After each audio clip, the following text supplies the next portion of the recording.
Howdy, Brazos Valley. This is Hayden Riley, broker with Inhabit Real Estate Group, with your MLS update. This is where I go over the previous month's real estate statistics to share with you what has been going on in the Brazos Valley.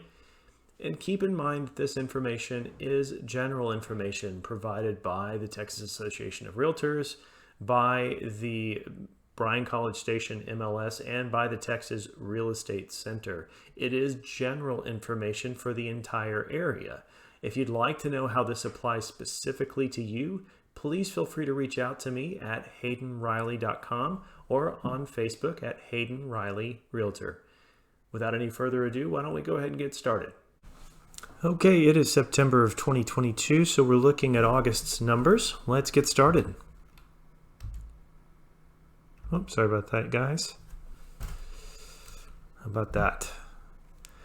All right, we're looking at the red line for 2022, and just for point of reference, yellow is 2021, blue is 2020, gray is 2019, and purple is 2018. And you can see that the red line is definitely much lower than in previous years during those months.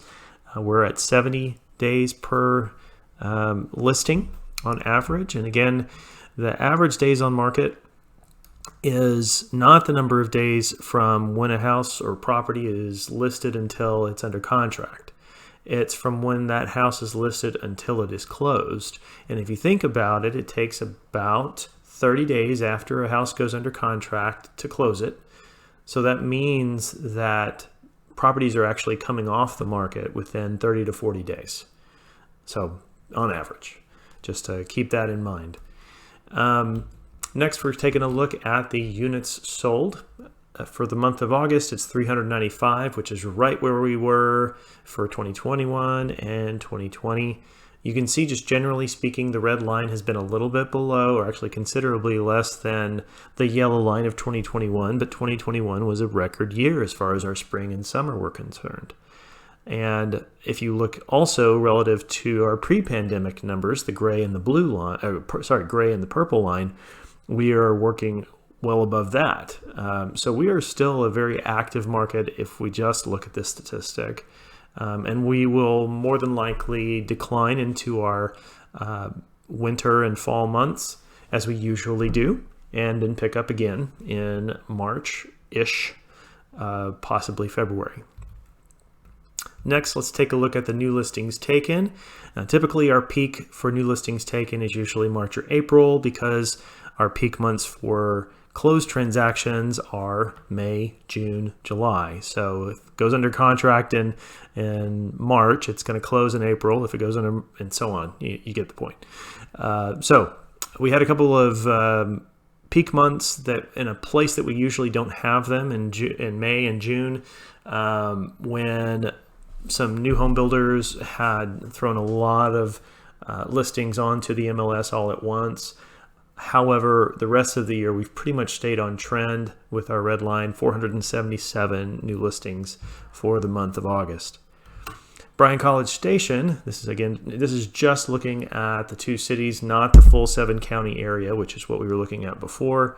Median price point, $302,245, which is up 16.3% over last year. Active listings are up 46.9% at 755.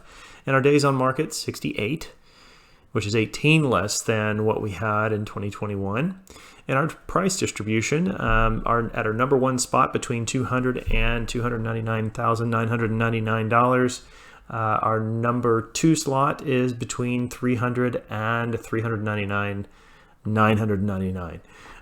So that's a little bit of a change. Our number two slot used to be that $100,000 to $199,999, but with prices going up, the number two slot has changed. So something to watch out for in future months. Closed sales are up 0.8% at 375. Months of inventory, 2.3 compared to 1.4 in August of 2021. So for those of you not familiar with the statistic, what we're doing is we're saying if we took the number of closed transactions for the month of August and didn't add and multiplied that out, how many months would it take to completely deplete our inventory without adding any new inventory? And the answer is 2.3 months. As a rule of thumb, 6 months of inventory is an indication that we're more in a balanced market, leaning towards a buyer's market. So this gives you an idea of how much into a seller's market we are right now. And then this is kind of a brief look, hopefully into the future, where we look at the number of properties that went under contract last week as a percentage of our active inventory. So right now, or at least for last week, we had 85 new properties go under contract out of 925 active listings. So that means 9.2% of our inventory went off the market in 1 week. Now you can see we're following the blue line for 2022.